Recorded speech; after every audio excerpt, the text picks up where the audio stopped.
Shalom, everyone, from the Integral House of Israel. We're going to be going over the fourth Aliyah from Parashah, Beshalach. I'll be reading today from the book of Exodus, chapter 14, verse 26, through chapter 15, verse 26. And I'll also be reading from the book of 1 Corinthians, chapter 10, verse 1 through 13. When all the Israelites had reached the other side, the Lord said to Moses, "Raise your hand over the sea again. Then the waters will rush back and cover the Egyptians and their chariots and charioteers."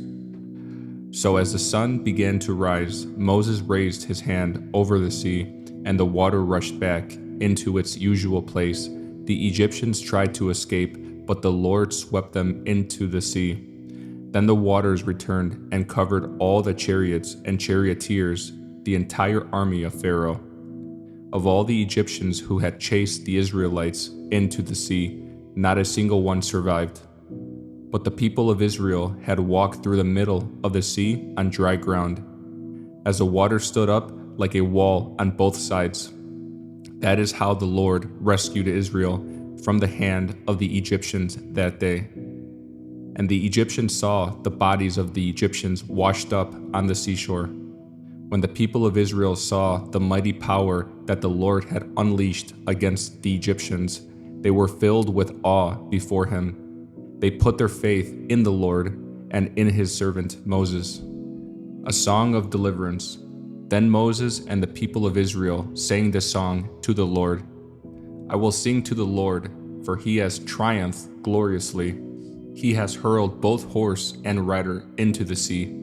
The Lord is my strength and my song. He has given me victory. This is my God, and I will praise him, my father's God, and I will exalt him. The Lord is a warrior.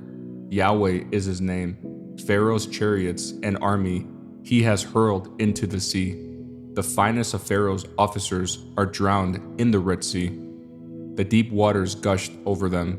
They sank to the bottom like a stone. Your right hand, O Lord, is glorious in power. Your right hand, O Lord, smashes the enemy. In the greatness of your majesty, you overthrow those who rise against you. You unleash your blazing fury. It consumes them like straw. At the blast of your breath, the waters piled up. The surging waters stood straight like a wall. In the heart of the sea, the deep waters became hard. The enemy boasted, "I will chase them and catch up with them. I will plunder them and consume them. I will flash my sword. My powerful hand will destroy them." But you blew with your breath, and the sea covered them. They sank like lead in the mighty waters. Who is like you among the gods, O Lord? Glorious in holiness, awesome in splendor, performing great wonders. You raised your right hand, and the earth swallowed our enemies. With your unfailing love, you led the people you have redeemed. In your might, you guide them to your sacred home. The peoples hear and tremble. Anguish grips those who live in Philistia. The leaders of Edom are terrified. The nobles of Moab tremble. All who live in Canaan melt away. Terror and dread fall upon them. The power of your arm makes them lifeless as stone until your people pass by, O Lord, until the people you purchased pass by. You will bring them in and plant them on your own mountain, the place, O Lord, reserved for your own dwelling, the sanctuary, O Lord, that your hands have established. The Lord will reign forever and ever. When Pharaoh's horses, chariots, and charioteers rushed into the sea, the Lord brought the water crashing down on them. But the people of Israel had walked through the middle of the sea on dry ground. Then Miriam, the prophet, Aaron's sister, took a tambourine and led all the women as they played their tambourines and danced. And Miriam sang this song, "Sing to the Lord, for he has triumphed gloriously. He has hurled both horse and rider into the sea." Bitter water at Merah. Then Moses led the people of Israel away from the Red Sea, and they moved out into the desert of Shur. They traveled in this desert for 3 days without finding any water. When they came to the oasis of Merah, the water was too bitter to drink. So they called the place Merah, which means bitter. Then the people complained and turned against Moses. "What are we going to drink?" they demanded. So Moses cried out to the Lord for help, and the Lord showed him a piece of wood. Moses threw it into the water, and this made the water good to drink. It was there at Merah that the Lord set before them the following decree as a standard to test their faithfulness to him. He said, "If you will listen carefully to the voice of the Lord your God, and do what is right in his sight, obeying his commands and keeping all his decrees, then I will not make you suffer any of the diseases I sent on the Egyptians, for I am the Lord who heals you." Next, I'll be reading from the book of 1 Corinthians, chapter 10, verse 1 through 13. Lessons from Israel's idolatry. I don't want you to forget, dear brothers and sisters, about your ancestors in the wilderness long ago.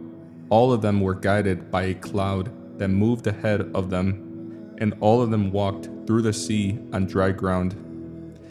In the cloud and in the sea, all of them were baptized as followers of Moses.